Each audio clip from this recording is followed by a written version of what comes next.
Yeah, looks like we are. All right, so here we go. So all right, so we're gonna review real quick what we went over in class, but it's gonna be very, very quick, okay? So let's see. Let's go to the very top. Can I describe how commercial practices led to increased volume of trade and expanded existing trade routes and promoted powerful trading cities? So again, remember, paper money or flying cash made it easier to transport. It was like a receipt, and it made it safer, right? This led to, again, you got to add the part. This led to increased trade, more business, right?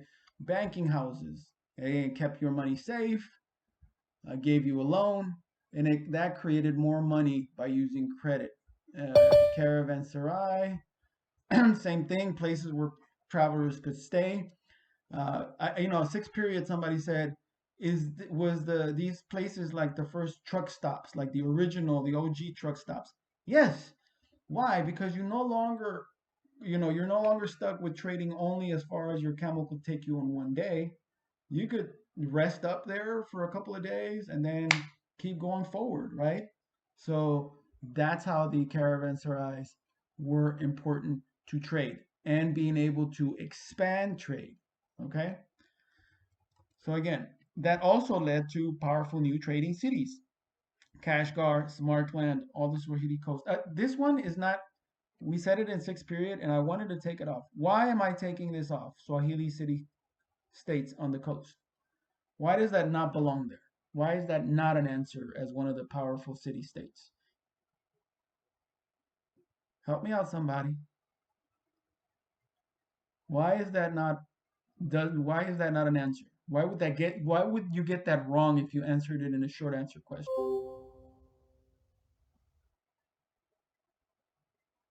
Somebody. Nobody? Oh, don't go to the chat because I can't go to the chat as I record. Oh, yes, I can. Because that's in the Indian Ocean. Good job, Giovanni. Giovanni is the man. Lets me move on. I won't move on unless you tell me the answers. All right. So in this one, can I analyze the impact of transportation technologies? Camel saddle, compass, astrolabe. So here, because it's a study guide, I am going to go over the actual answers. I said the camel saddle made it easier so they could increase the volume of trade because you could put more stuff on the camels, right? They don't get so tired. Now, how did the compass increase or allow increased trade? What did the compass do? What is it? What did it Showed do? sense of direction. Gives you a sense of directions, and you wouldn't get lost,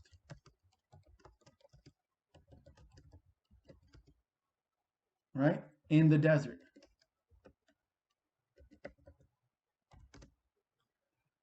All right. So the astrolabe, what does that tell you? It showed the latitude and longitude. Shows latitude and longitude. And once again, allows you to not get lost, increasing the range of trade and increasing trade itself. All right. So very good. All right. So can I evaluate how the growth of demand of luxury goods such as silk, porcelains, iron, that led the elite from Europe and the Middle East wanted these luxury goods, led to increased trade, again led to artisans increasing production and increasing their wealth. That's already on there. All right, so this is where we had left off. Analyze the collapse of different empires and their replacement by new imperial states. So, what empires collapsed and who replaced them? So, let's talk about that. What empires collapsed? Mind you, we're talking about the Mongols. So, in essence, this should give you a hint that the Mongols took over some places. Oh, good, Alexei, the Abbasids. So, the Abbasid collapsed. All right. Who else collapsed? Mr. Gonzalez, Yes, sir. I have a question about today's assignment. I have an answer. What's your question? So for this like study guide type thing, we just have to um, read like each question kind of thing, and then answer it To the to best of like your to ability. fill it in. Yes. And then Okay. you turned it in. So the Abbasid Empire collapsed. Um, what other empire was that? Somebody said Elizabeth said the Song. The Song Empire collapsed. Now both of these were taken over by. The answer is already on the question. Taken over by who?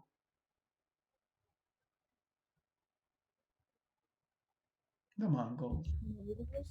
The Mongols. Thank you. And the Mongol Khanates, to be specific, right? Um, so this one was the Il Khanate, and this one was the Yuan dynasty, if you want to like get that specific, right? All right, next one. Explain the significance of the Mongol Empire and larger patterns of continuity and change. So let's go over the Mongol Khanates and each one and continuities and changes in each one. So, and again, you guys got to help me out. If you don't help me, I won't help you. So let's do the Yuan dynasty. That's in China.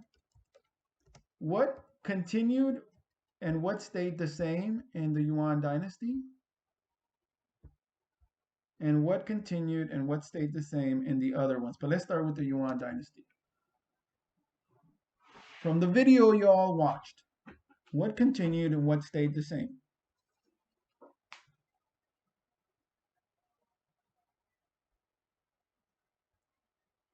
Anybody? Y'all didn't take notes on this? No? Oh my goodness. That's the. Okay, what Chinese tradition stayed the same? Thank you, Giovanni. What Chinese tradition stayed the same? One that's continued all the way to today that we talked about at the beginning of the year.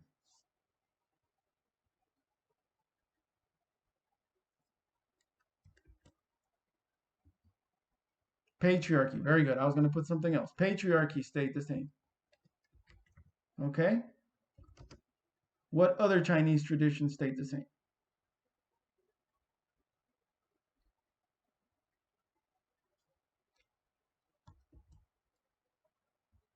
People, help me out.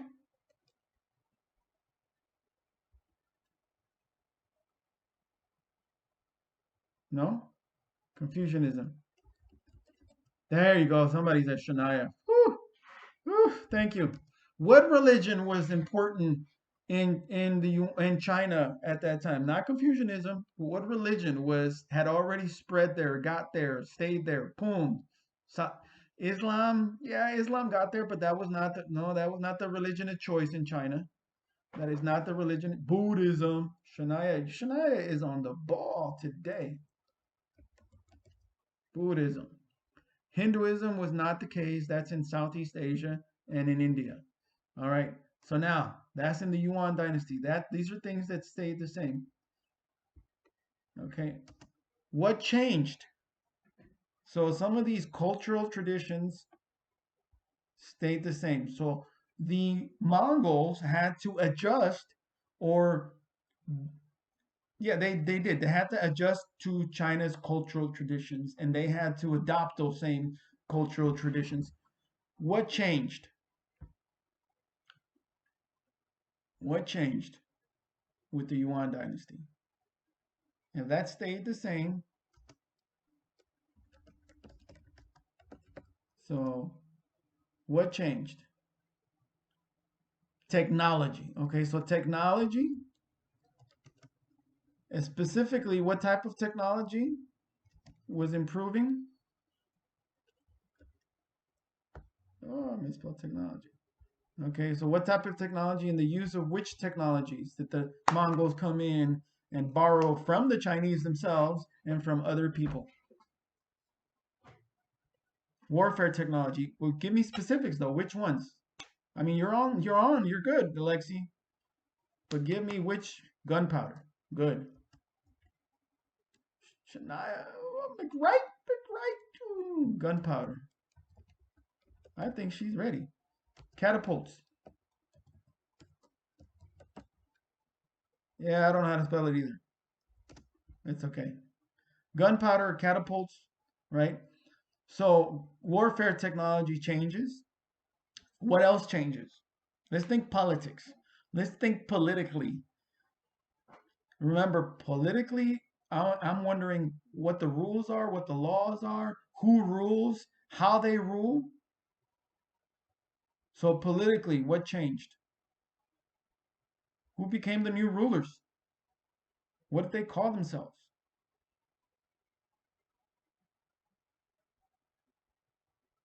Right? So the Mongols become the new rulers.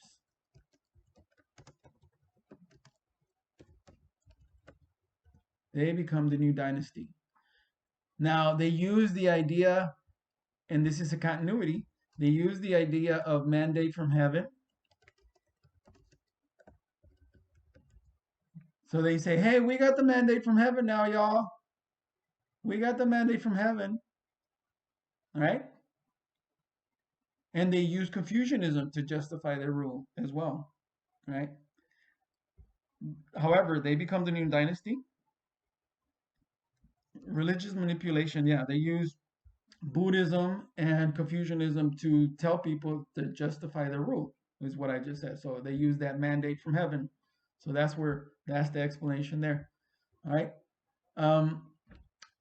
And also, I don't know if this was in the video or not. Also, the Mongols, initially, the Mongols refuse to mix with the Chinese. They refuse to mix. In fact, they even refuse to live in the palace. Like they put their yurts or their tents outside, and now the Chinese are like appalled. They're like, "Oh my God, these people are living out in the streets. They're like homeless people living with their yurts outside. They don't want to live in homes, actual brick homes." You know, they were like, "Yeah, what's wrong with these Mongols?" That's what the Chinese were like. Whereas the Mongols were like, "There's nothing wrong with us." And in fact, another change was farming and farmland became pasture land. The Mongols went into a lot of these farms and were like, "Hey, yo, you're not farming anymore. You're gonna just let the grass grow because I like my horses and I like them to feed." So that led to a lot of food shortages and a lot of anger initially. Now as the Mongols adapted and became part of the Chinese culture, then that had changed as well. But these were some of the initial changes and some of the initial continuities. Okay, all right. Ilkhanate, that's in the Middle East. Ilkhanate, Ilkhanate, again in the Middle East, or the Abbasid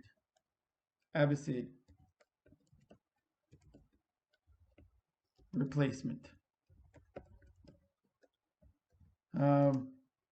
What happened with them? Some continuities. You're going to see some similar patterns here as well. So just think, what do you think continued? What are some of the things that continued? Now, we said that in the Yuan dynasty, Confucianism and Buddhism and the mandate from heaven, so the religion, patriarchy continued, the religion, the cultural practices, as well as their justification as to why they can rule, that all continued. So let's transfer that over to the Ilkhanate. What do you think happened in the Middle East with the Abbasids?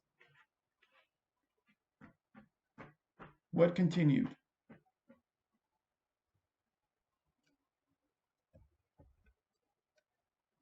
Oh, yeah, that's the one thing that continued that we didn't put up here. Trade continued. Very good.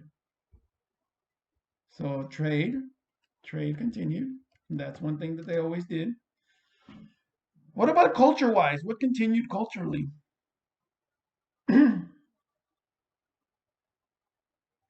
What religion did they have in the Middle East at this point?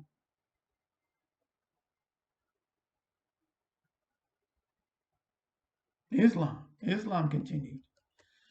As a matter of fact, the Mongols became became Muslims. Give me a second. It's the wifey. ¿Qué huele?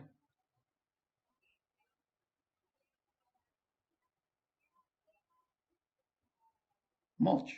Playground mulch. También se puede decir así. No sé cómo se diría.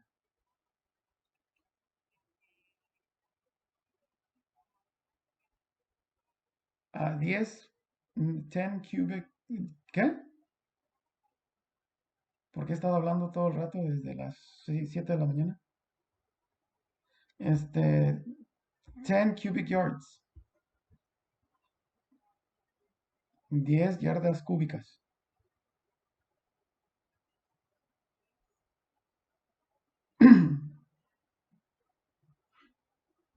Ujú.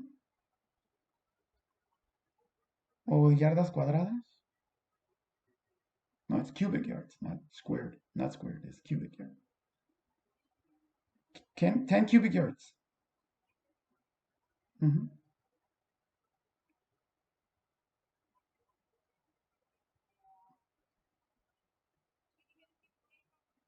Ajá. Yeah. Tienen que ser playground chips. Okay? All right. Sorry, you guys, I had to answer. That's the boss lady. So Islam continued. As a matter of fact, a lot of Mongols became Muslims. Okay, so that continued. Patriarchy continued as well. That's always a continuity. If you ever get stuck, on continuities, patriarchy continued. Right. So once again, just like in the Yuan dynasty, the Ilkhanate, the Mongols actually were absorbed into the culture in the Middle East, just like they were absorbed later on in China. Okay, so that's why we say that the Mongols, although that they were impactful and ended the Middle Ages, they themselves and their culture was not impactful because they actually adopted other cultures and wherever they conquered. Okay, so Islam, patriarchy, trade all continued. They also used Islam to justify their rule.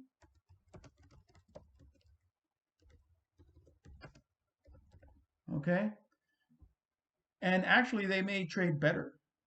Okay, so Kiev Rus, that's in Russia. Kiev Rus, there's actually very little change. I mean, very little continuity. Very little change. Yeah, very little change. They were never really taken over in Russia because they were considered a tributary state.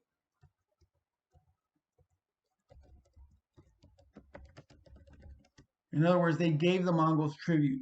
So Kiev, Russia, kept all their religious practices. They kept all their, they were. What religion were the Russians at this time? Anybody can guess? They were not Muslim. They were not Buddhist. What's the other major religion we keep talking about? Not Muslim, not Buddhist. They were Christian. They were Orthodox Christians. Okay? So they kept Orthodox Christianity.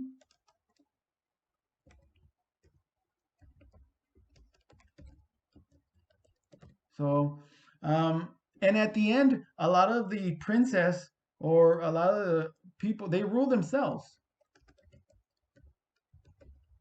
Really. So again, very, very little change as a matter of fact, at the end, they weren't, the Mongols weren't even absorbed into Russia. They got kicked out. Get. All right. So again, that should have been all your notes from here. Can I evaluate the impact of interregional conflicts between states? So what's the biggest impact in the Mongols? The Black Plague, right? The Black Plague. Can you guys tell me some of the effects on Europe and the Black Plague? Major effects on Europe that the Black Plague that the Mongols brought. So death, okay. 1/4 of Europeans.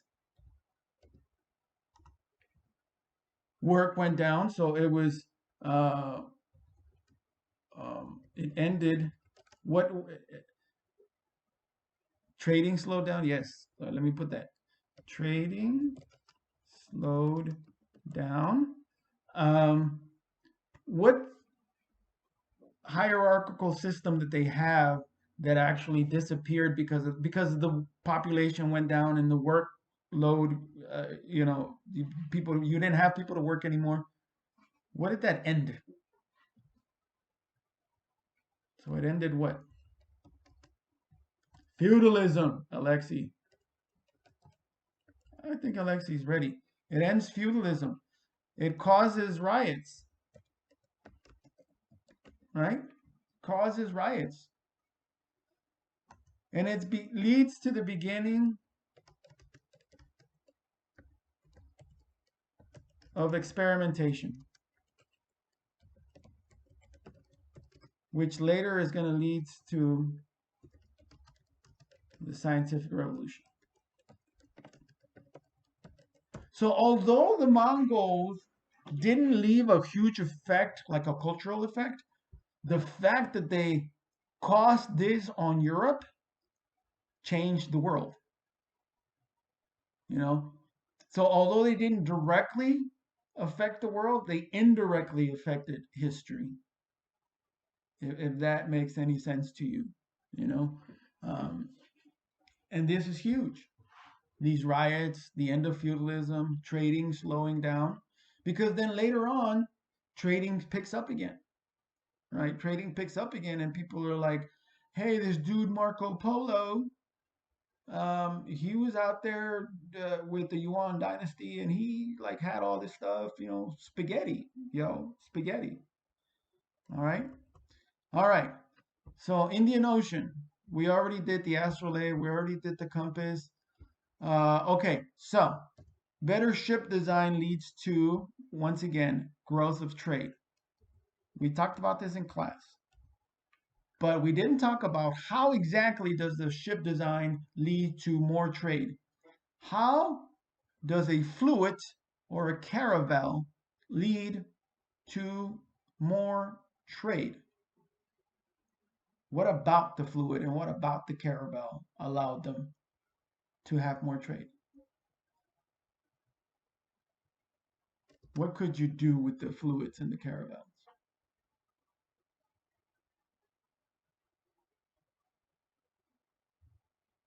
Anybody?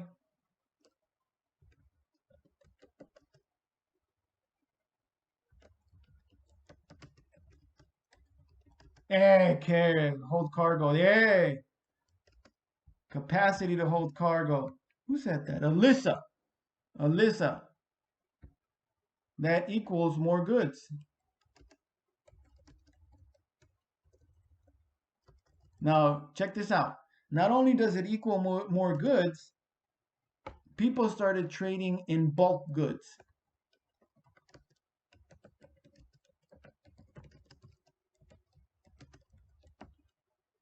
Bulk goods are everyday goods. That is not luxury. Everyday goods, not luxurious. So now, this is stuff for you and I. Yeah, it's also safer, Daphne. Yes, it also is safer. So you could add that in there. So now these merchants aren't just getting the luxury goods for the elite.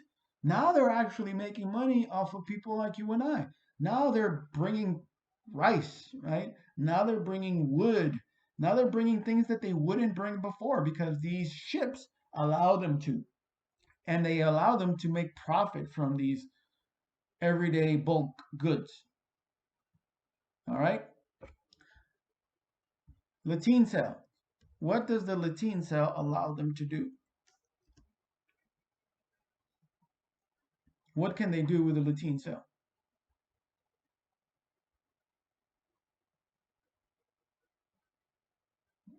What is the?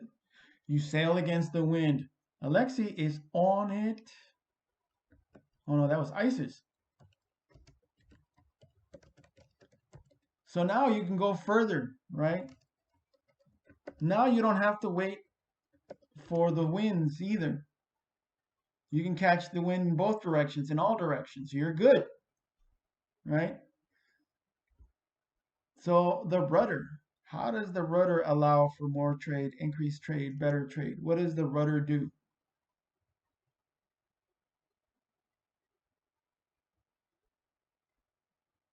What is the rudder?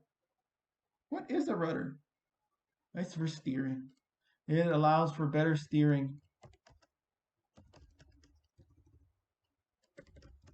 in the ocean, right? Better steering. So now you're not stuck having to hire either or get some slaves to do the rowing, or people like, okay, well, we can only go with wherever the currents go. That's where we're stuck now, right? So you're not stuck with currents. It gives the ship stability, right? Man, you guys are smarter than me. Look at this. Got you some answers. All right. Let's keep going down. We already answered this, right? The effect on Indian Ocean trade, fostering growth of cities, and we said Malacca, Swahili city-states, Srivijaya, Khmer, right? Now, do you guys want to go over the examples once again of what Srivijaya used to control the Straits of Malacca and what the Khmer used to trade? Or are you guys good with that? Yes? Okay. So Srivijaya, we said, what did they use, people? What did they use? How did they control the strait?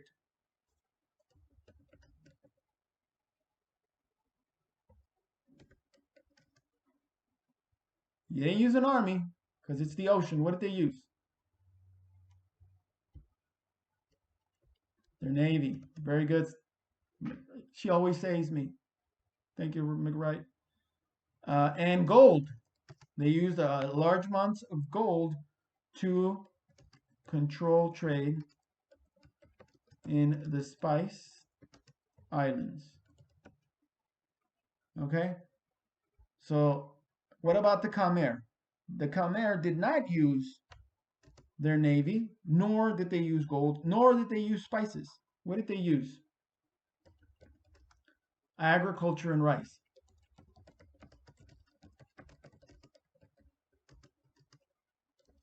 That led to their rice.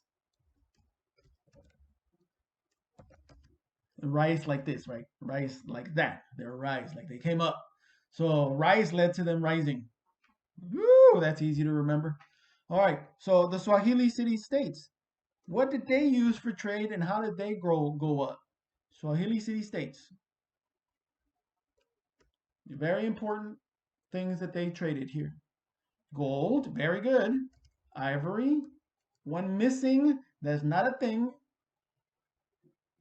What else did they trade there?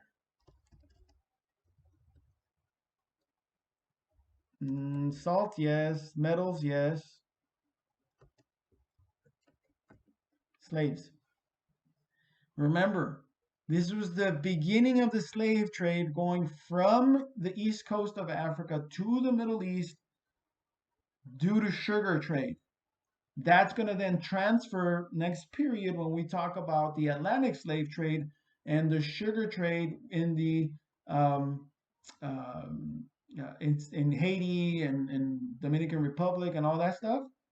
You know, so the sugar production goes from the Middle East to the Caribbean, and thus slave trade goes from the Middle East to the Atlantic Ocean. So this is very, very important. This trading of slaves by the Arabs at this time. Okay, silk and tea and all that stuff, that was in the Silk Road and that was in China.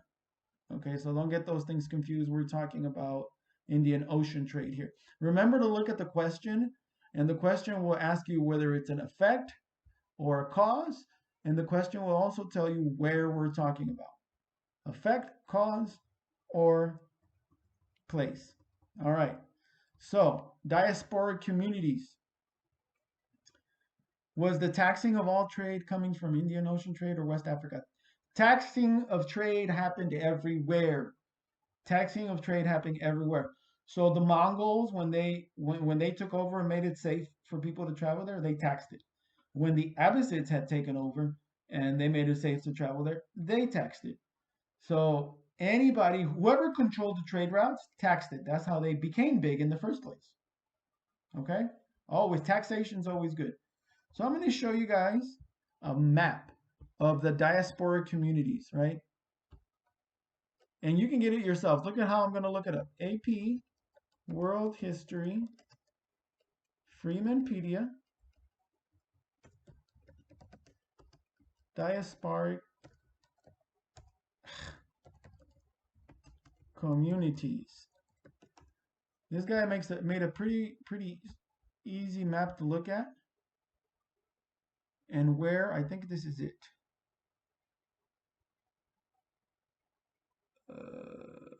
Yeah, I like this map. And I'm going to paste it on here so that you can look at it. And let's look at it together because it kind of goes over the entire thing. Okay? So the spread of religion, spread of technology, bubonic plague. Remember we talked about bananas, champarais, oranges, right? So these were the environmental consequences. These were the cultural consequences, right? We talked about trans-Saharan trade route and camel saddles.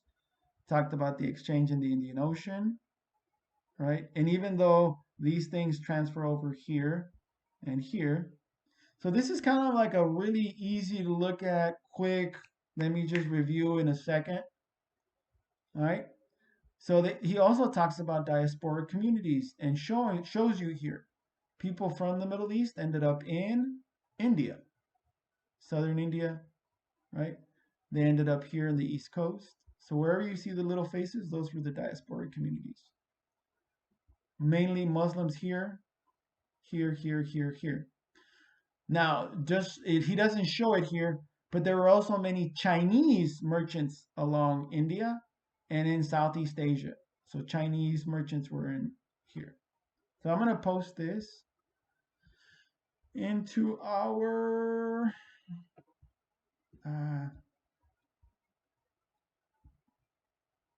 where did I leave it? Where did I save it? I don't know where I saved it.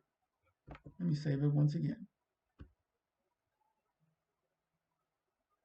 Okay, so I put it on my Native American thing. I don't know why I did that, but I'm going to post it here so that you guys can have it to study down here.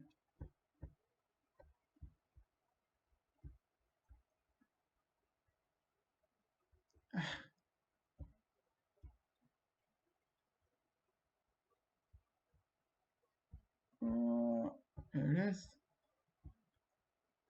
And it's in there, okay? And again, I'll post this in every class. All right, Trans-Saharan trade route. Let's review that one again. Explain the causes of growth of trade in the Trans-Sahara. Can you guys give me the causes of growth of trade in the Sahara, in Africa? What caused trade to expand and increase?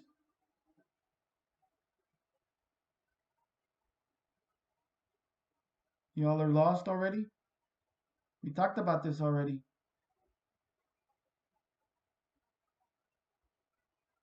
All right, I'm not going to answer it if I don't get any answers from you guys. I told you this.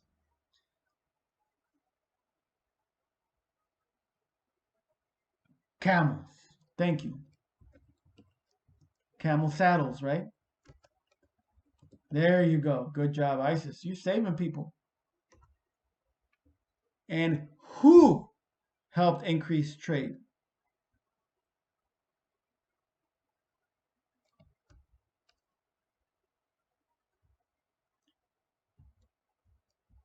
Yeah, Muslim merchants, Shania.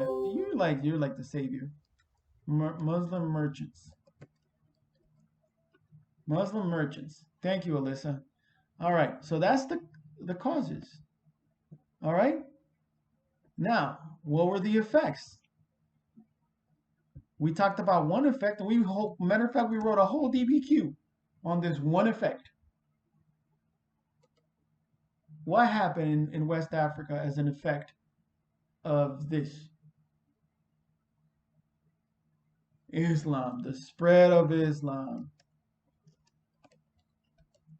Another effect, increased trade.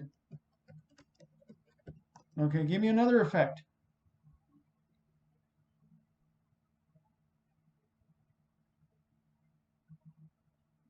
Another effect. The rise of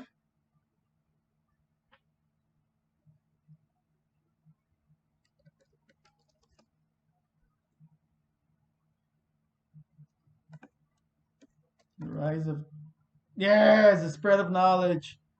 Not the House of Wisdom, Timbuktu.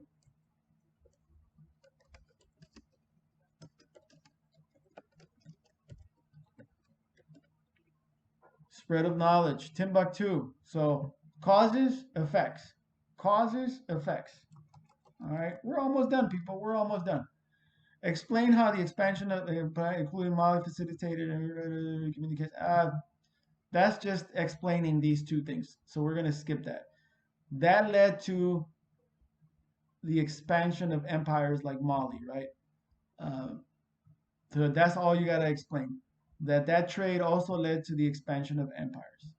All right, cultural consequences. Can I describe the impact of increased cultural interactions, diffusion of literary, artistic, cultural traditions, as well as scientific, technological innovations? So first, let's talk about what religions spread, first of all. So which religions spread, and then we'll talk about science and culture and all that stuff. So which religions spread? Islam. Very good. That's another one that spread because of trade. Christianity. Christianity. Okay? And what's the third one? These are all universalizing religions that want to include more people into their religion. They're not ethnic religions. Buddhism. Buddhism. So the spread of Buddhism, the spread of Islam, again, universalizing religions. What about religions that are not universal, where they're ethnic? Well, that's like Judaism, Hinduism, those kind of religions, okay? But these guys, they want to spread. So as merchants spread them, they spread, okay? Now, what other cultural traditions spread that, and we talked about this already, the House of Wisdom. What type of things did the House of Wisdom in Timbuktu spread during this time? Places like Timbuktu and the House of Wisdom. What did they spread? What kind of knowledge? Greek knowledge, right? Language, right? Math.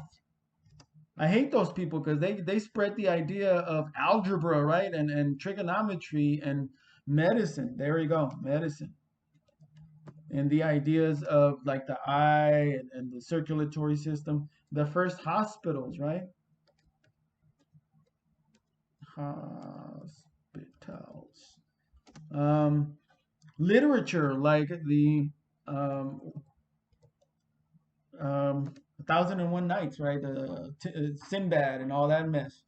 So we got Greek knowledge, language, math, medicine, hospitals. They spread all of that stuff, right? This leads directly to, in Europe, to, oh my God, I'm blanking out, to the Renaissance. Oh no, I just deleted the whole thing. I hate computers. To the Renaissance and the scientific revolution.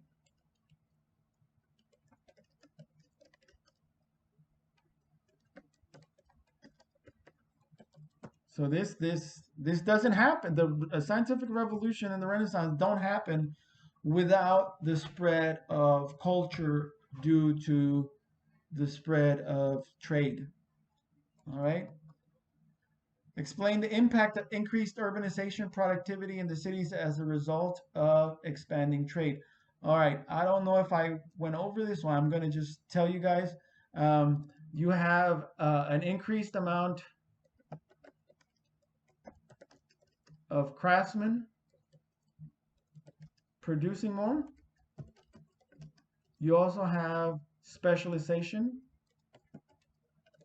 by city. So in other words, this city is specializing in creating, I don't know, glass.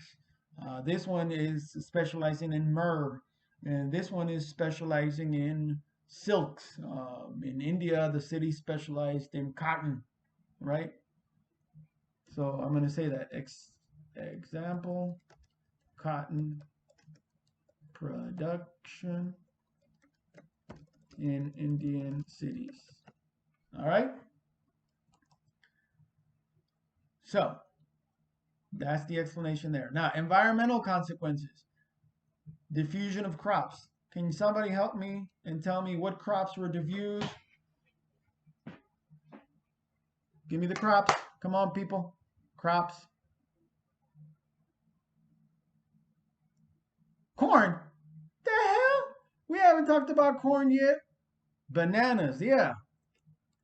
Now, where did bananas come from and what did they lead to?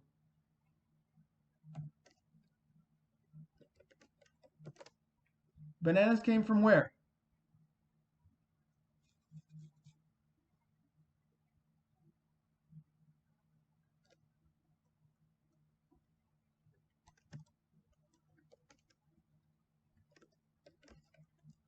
So they come from Pacific Islanders, right?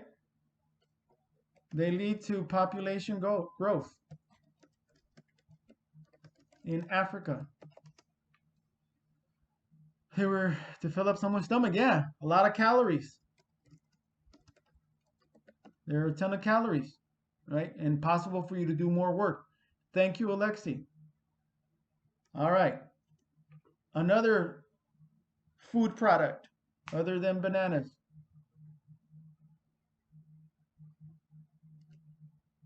Come on, people. We're almost done. Oranges. Okay. Oranges lead to what? Or citrus. Yeah, that's right. Let's do it right. Citrus. All citrus. No, pomegranates did not make such a big impact. Citrus did. Why are citrus good? Vitamin what? Vitamin C. Less scurvy. Better nutrition. And they were also heat resistant. Okay? All right. Another food product that led to change. Cotton.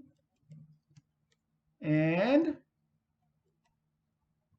oh, okay, we're going to do rice first. Just because y'all said rice. So rice. I've said this a bunch of times. Champa rice from Khmer Empire. Population growth.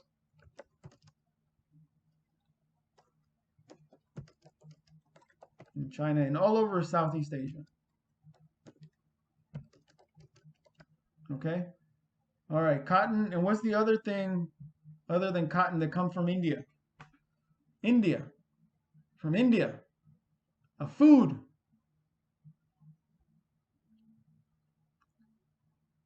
Sugar. Sugar. Not the spices yet. We're not on the spices yet. Sugar is spread all over the Middle East, all over Spain.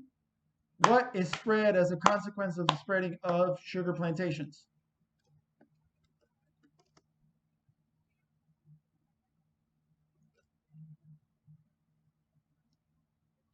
What? What? So now you got sugar plantations, and now you got cotton plantations. What comes along with those things? Come on, people, we're almost done. We're like, slavery increased, right? Slavery increased. And we're donezo, people. This is it. This is it. This is it, people. If you study these things as causes and consequences, if you study these things as major impacts, and remember to go over the explanations with yourself, maybe make flashcards with explanations. If you know all of this stuff, the test will be easy. Remember, one key thing about the test, when you see a picture, a map, a quote, or somebody speaking, some sort of primary source, those things are there to jar your memory to these things, the causes, the consequences, right? Example, if I show you some sort of quote from a guy talking about, hey, there's these merchants here living in China, they're Arab merchants. What is that? What is that showing me? What is that an example of? Is it an example of increased practices, transportation technologies, luxury goods, Mongol Khanates? Is it an example of the Black Plague? Is it an example of the growth of trade in the Indian Ocean? Is it an example of diasporic community? Alexi had already answered, and I'm just talking out of my butt. Diasporic communities. That's an example of diasporic communities. All right. So again, the stimulus are just to kind of like get your brain stimulated to these general patterns in history. Got me? Any questions? Any answers? With a little bit of studying today, do you feel confident tomorrow on the test? Alexi's the only one. Can I go all the way to Firestone? That's the only one I missed. What's Firestone or First Stone? I don't understand First Stone. The first one. Megan, you had me tripped. I'm like, what the Firestone? I don't know where I put. Did I put Firestone somewhere? The first one. Here we go. This one? We good?